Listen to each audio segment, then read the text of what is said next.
আমাদের প্রিয় নবী হযরত মুহাম্মদ সাল্লাল্লাহু আলাইহি ওয়াসাল্লাম বলেছেন, তোমরা অবশ্যই সত্যপ্রিয় হবে এবং সত্য কথা বলবে, কারণ সত্য পুণ্যের পথ দেখাবে এবং জান্নাতের দিকে নিয়ে যাবে।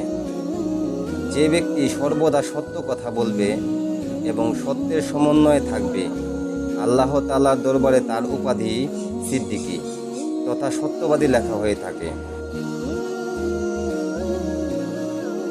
তাই সর্বদা আমাদের উচিত সত্য কথা বলা এবং মিথ্যা থেকে দূরে থাকা। সততা ব্যতীত পর মানুষের পরিবর্তন হতে পারে না। শ্রেষ্ঠ মানুষ হলো সে যার অন্তর পরিচ্ছন্ন ও মুখ সত্যবাদী।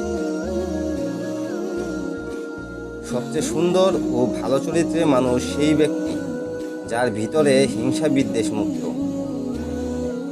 তোমরা মিথ্যা থেকে বেঁচে থাকো, কেননা মিথ্যাই ঈমানের ক্ষতি করে।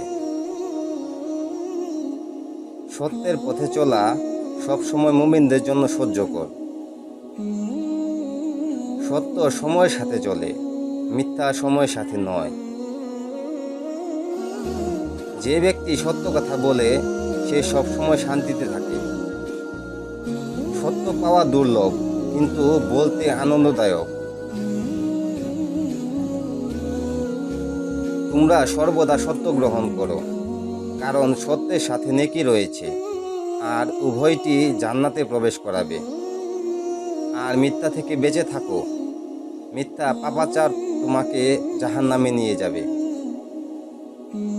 হযরত মুহাম্মদ সাল্লাল্লাহু আলাইহি ওয়াসাল্লাম বলেছেন, যখন তোমাদের মধ্যে 4টি জিনিস থাকবে, তখন দুনিয়ার সব কিছু হারিয়ে গেলেও তোমাদের কোনো ক্ষতি নেই।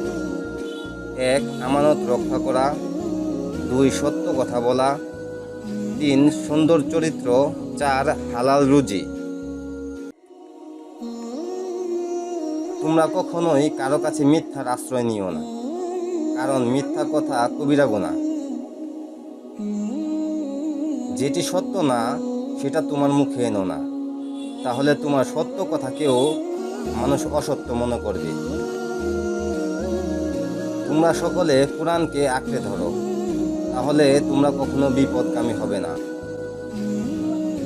সেই ব্যক্তির ধ্বংস নিশ্চিত যে ব্যক্তি মানুষকে হাসানোর জন্য কথায় কথায় মিথ্যা বলে।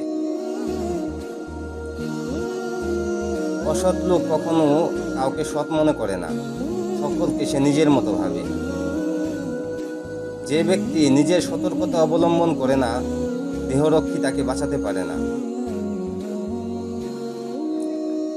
সর্বশ্রেষ্ঠ সত্য হলো সততা, আর সবচেয়ে বড় মিথ্যা হলো অসত্য।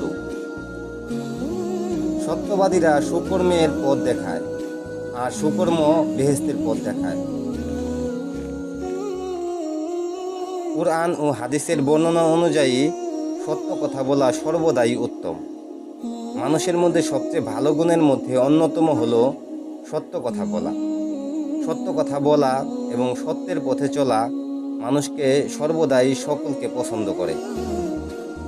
একজন সত্যবাদীকে প্রত্যেকটা মানুষের কাছে সমাজের বুকে অনেক ভালো হয়ে ওঠে এবং আল্লাহ তাআলার কাছে সে প্রিয় বান্দা হয়ে যায়। তাই আপনি সবসময় এবং সর্বদাই সত্য কথা বলার চেষ্টা করবেন এবং সত্যের পথে থাকবেন, ইনশাআল্লাহ।